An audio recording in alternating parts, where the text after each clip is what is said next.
Listen to Downtown Hot Radio on the air 24 hours a day and 7 days a week. Hey guys, peace and blessings. This is Walil Archer from the Real Rap Radio Show on Downtown Hot Radio. I have a special guest with me today, John Siko. How are you today? Fine. So glad to have you on my show today. I'm glad you invited me. My pleasure. So let's jump right into it. Let's talk about your book. Okay, my book is entitled Anatomy of a Wrongful Death Lawsuit.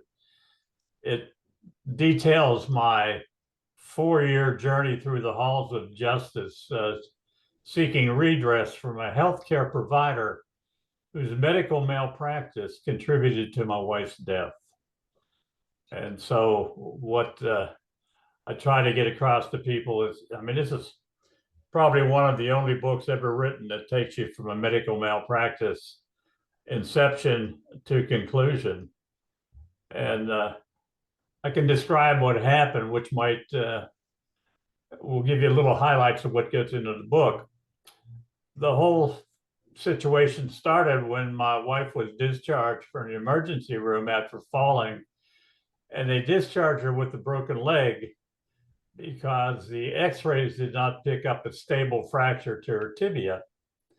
And so once she got home and put weight on that leg, the leg collapsed, and it ended up being an inoperable shattered tibia and fibula.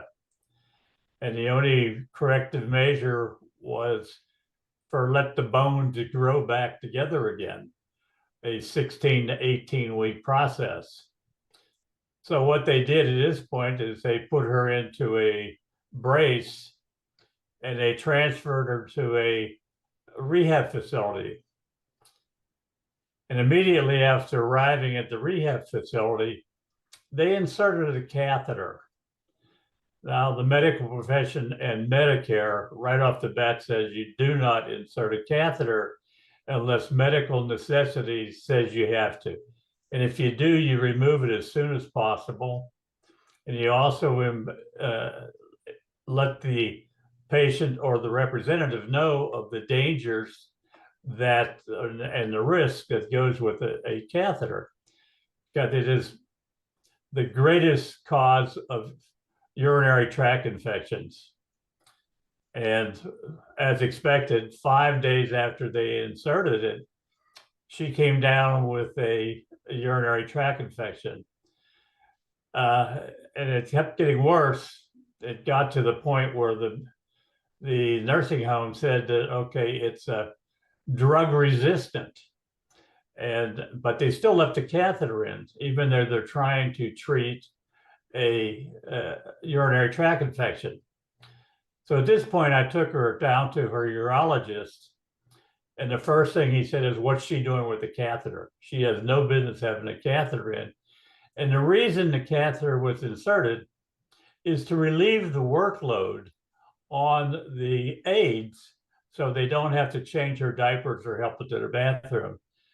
So in other words, they made an economic decision rather than a medical decision to install the catheter. Another episode at the nursing home is that I informed them that she is dehydrated and she needs to be rehydrated. And they said, well, we'll take care of that. A week later, I got a call from the nursing home stating they found my wife non-responsive. But for all practical purpose, she was near death. They rushed her to the emergency room where the doctors found her to be severely dehydrated, and they commenced aggressive rehydration. They also found that she had a urinary tract infection. She also had pneumonia. And they, again, questioned the need for a catheter.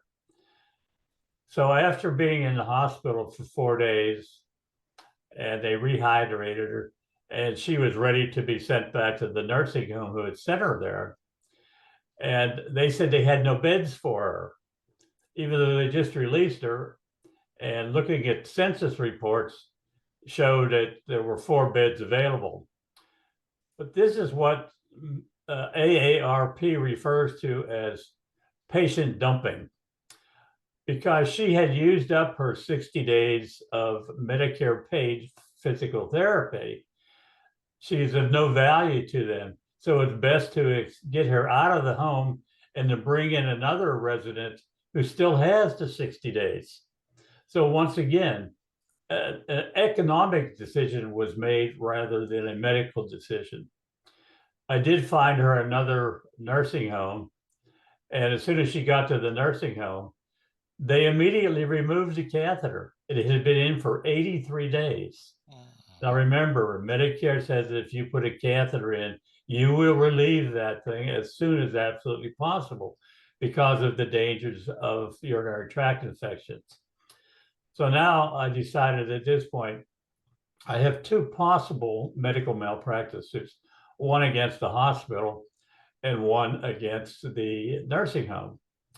So now I started to search for attorneys who would take the litigation.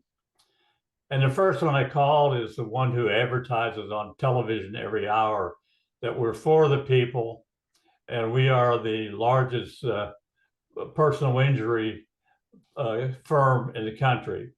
So I called them and they asked who the defendant was. And I told them, and they said, we're not interested, not even giving me my free consultation.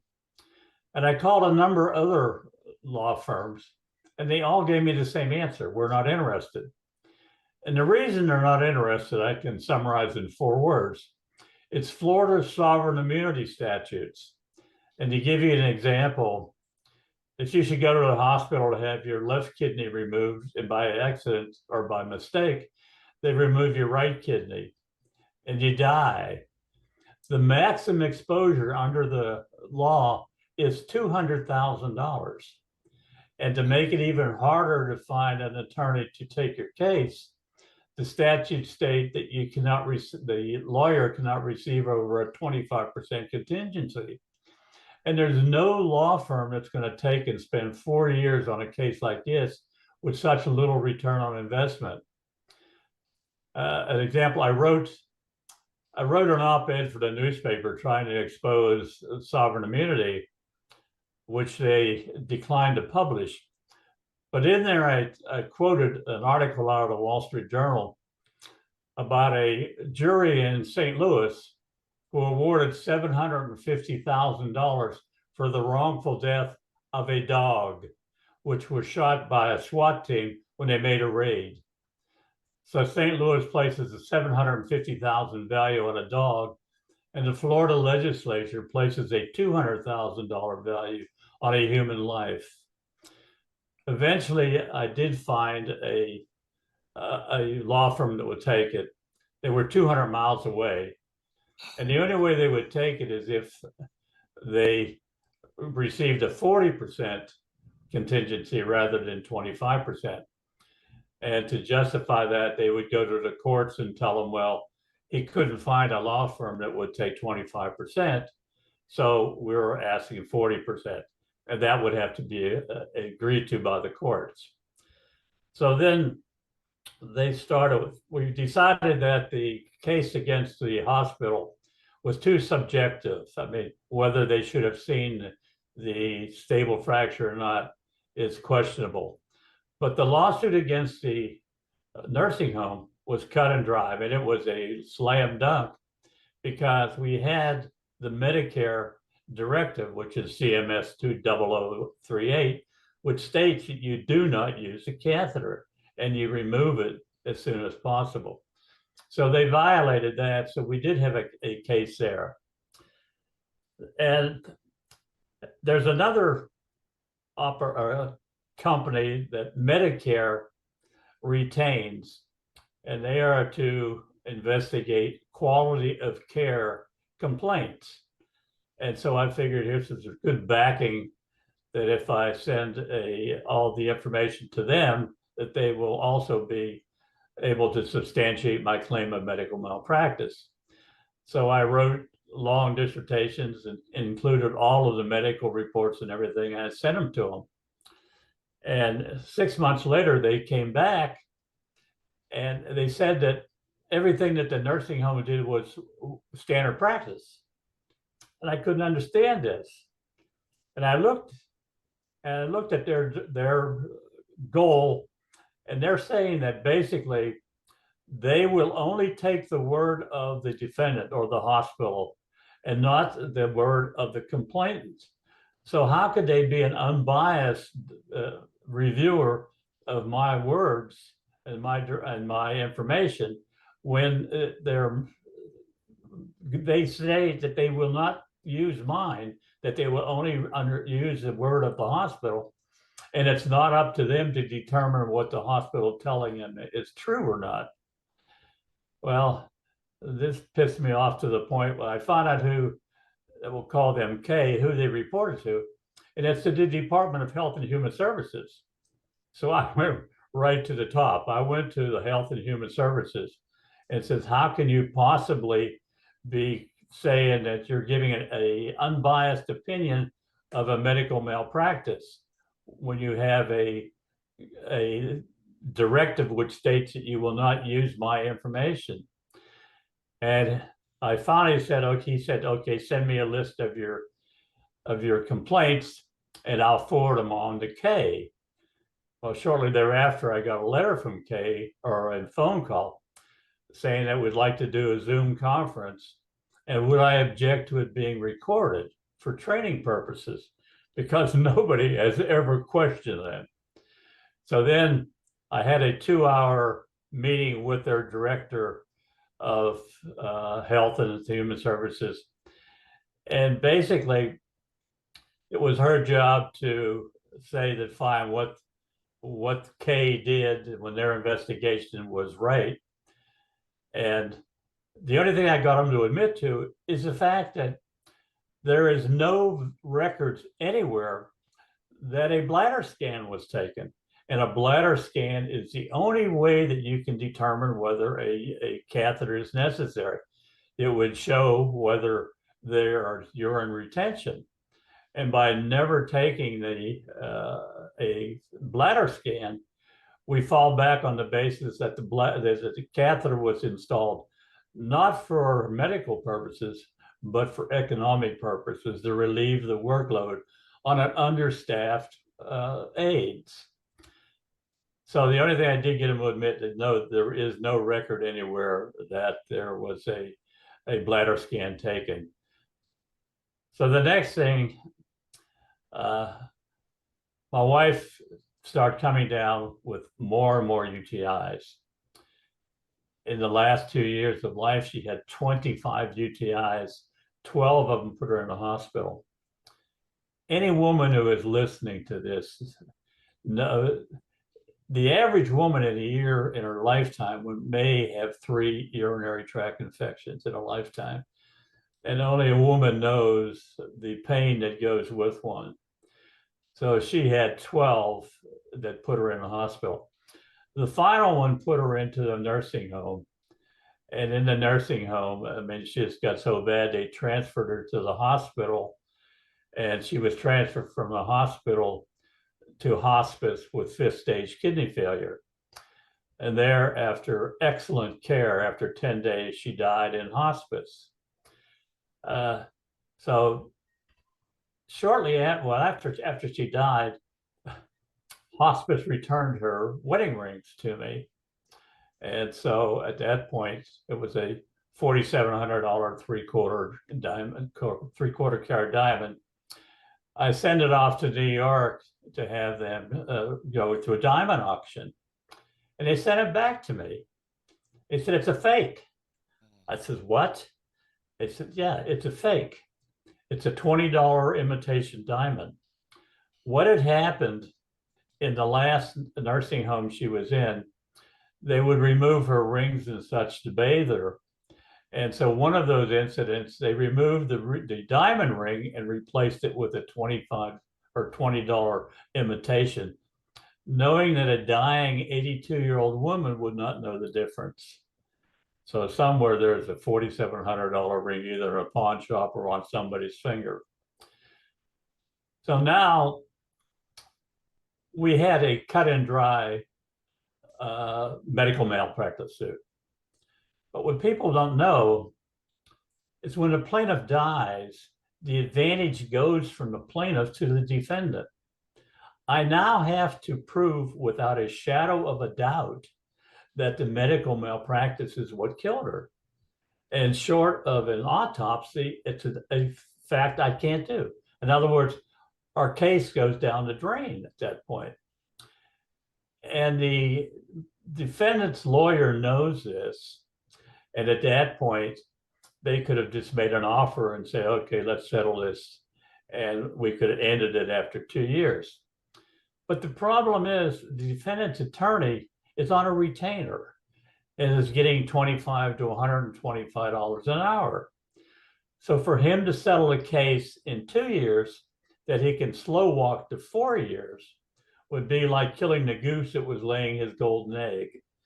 And so we would now look forward to another 2 years of litigation for a case that will never go to court because of the fact that defendants cannot afford the publicity that goes with a medical malpractice suit. Then I get a letter from Medicare telling me that I owe them $55,000. And the reason for that is that during the length of the suit, while the defendant was treating my wife for the UTIs and such, that Medicare paid the defendant $55,000. And so they want me to repay the $55,000 and to collect it from the defendant. But the defendant is a sovereign immunity entity and he's exempt. They're exempt. Only $200,000 is all that they can pay. So for me to get to $55,000, I'd have to take it out of any reward or award that I got and pay it back to Medicare. Well, this went on. They sent me 24 pages with 750 medical explanations with what the doctor showed to Medicare to collect on there, and asked me to review them and see if I agree with it.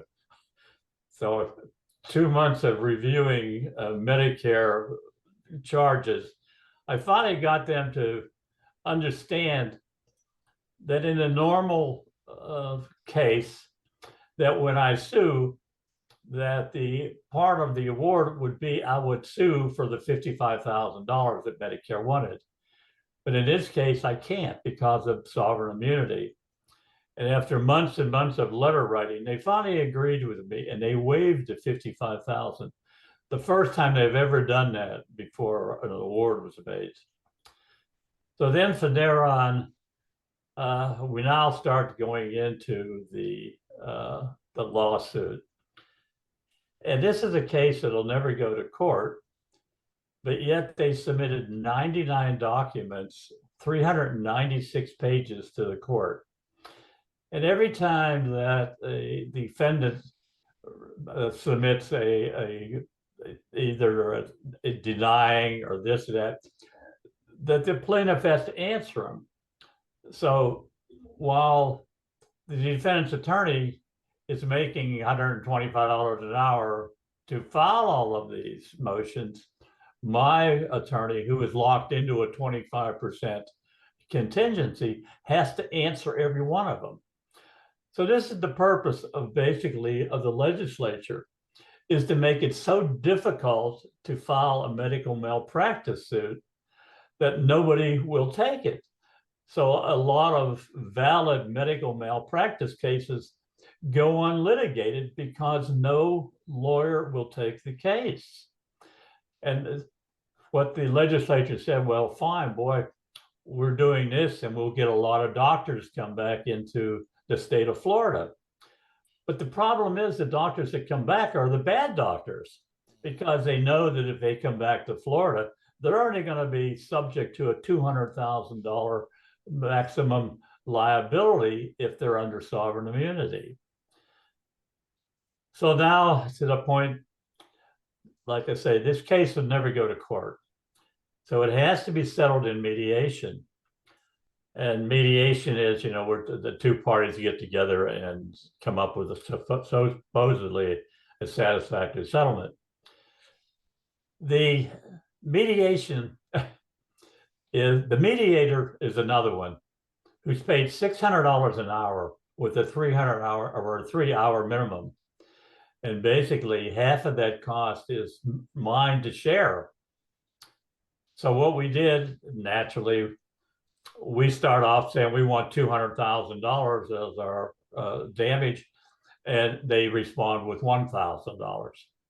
And so for the next 3 hours, what we do is we haggle back and forth, and the $600 an hour mediator takes our proposal to them in another room and brings theirs back. And he does this for 3 hours. Basically, at the end of 3 hours, we did get a settlement. I cannot tell you the settlement. That's the one thing that's confidential. And in fact, the book itself could very well be subject to a cease and desist order, because a lot of the information that I put in the book may not be, I may not be allowed to put in, but I took the chances. What are they going to do with a 91-year-old man? They're going to sue me. So basically, what has happened is now the defendant has an award against him. But the amount of money for a deep pockets defendant is the cost of doing business. You know, basically they know, so what? Okay, so we lose a few medical malpractice cases, but nobody will ever know it, because by settling it in mediation and not by going to trial, they don't have to report it to the health department. And so the case is that we don't know whether the nursing home changed their practice. I mean, they still may be inserting a catheter, because nobody will know whether they corrected that practice or not. And the thing is that basically this was a David versus Goliath story. But in this case, Goliath had bigger stones. You know, they've got the deep pockets. And their reason that they said that they were not liable is, one, they said that they had 3 doctors that would say that everything they did was correct. They had Kay, who reported that all the practice, was standard practice that they did. And the third they had was that my wife died of Alzheimer's. That's what the death certificate says.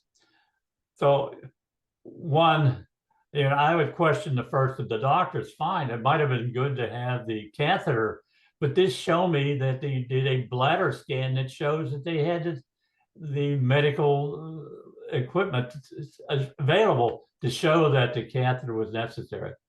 And as far as Kay, since they're an unbiased, or they're a biased reviewer, we couldn't stand on that. And as for Alzheimer's, she was transferred from a defendant hospital in 5th stage kidney failure, and she died of kidney failure. And short of an autopsy, I can't prove that she did not. People don't die of Alzheimer's, but the death certificate said she died of Alzheimer's. So I'm lost there too. I can't show that it was kidney failure that caused her death. And so basically at that point, all of this is written as it happened. The first part of it was written because I was pissed off. And the second part, the second 2 years, was really, it was therapy. It got me through. And I wrote the book, and a lot of people have read it and they say they cried. Well, I didn't mean it to have them cry, but it just shows you what it's like in the state of Florida with sovereign immunity to try and right a wrong. And in this case, the piddling, I didn't go in for it for the money. What I wanted more than anything else is to admit that they settled a wrongful death lawsuit. But again, I was hoping that the public would know that. But again, through mediation, that goes by the by. And so that's my story. And I wrote the book, and it's on Amazon. And I mean, it's cheap. I think it's $17.95 or something. But I'd be glad anybody to read it and understand what it's like. Many times, I'm sure you go to the doctor and say, "Boy, he screwed up. I'm going to sue the bastard." Well, it's a lot easier to say than to do, and you have to have. And how many people would know that their parent or their mother or father who's in a nursing home is on a catheter only because of the economics of relieving the workload on the staff? And I was one of the few people that's ever done this, and I'm sure I didn't go over very big with the hospitals, but again, nobody will ever know that they were guilty of a wrongful death caused by medical malpractice. And Sorry. Yeah, I'm sorry for your loss. Thank you. But it's a story that I'm pushing the book, but that's it. Now, how long did it take you to write the book? I wrote it as it happened. Okay. So basically, it was a real time, except for the end of it, where you're trying to put together all of the settlement and all what it's like to go through mediation and everything. But basically, it was written pretty close to real time as the events occurred. Okay. And how long of a time span would you say that was? It's 4.5 years. Okay. And how many chapters do you have in the book? Well, the book is 253 pages. Okay. And each chapter breaks down what I've told you in greater detail. I think there's 35 chapters or so in the book, and each chapter gives you a reading as to what happened on that. Yeah, there's 41 chapters basically. Okay. And as we close out, what is the one thing you want people to walk away from once they read the book? It's the fact that people in nursing homes assume that everything is being done according to what Medicare tells them to do. They're Medicare facilities. And in this case, the CMS 20068 is an actual directive from Medicare, which says you will not use a catheter unless it's medically necessary. And you have to prove that it's medically necessary. How many people have parents or relations in a nursing home that are on catheters? Because of the reason being economics is to reduce the workloads. But how many people are going to know, like I did, to go and investigate it to the point where you found out that they were in direct violation of Medicare, that they are committing medical malpractice, and they're knowingly committing medical malpractice.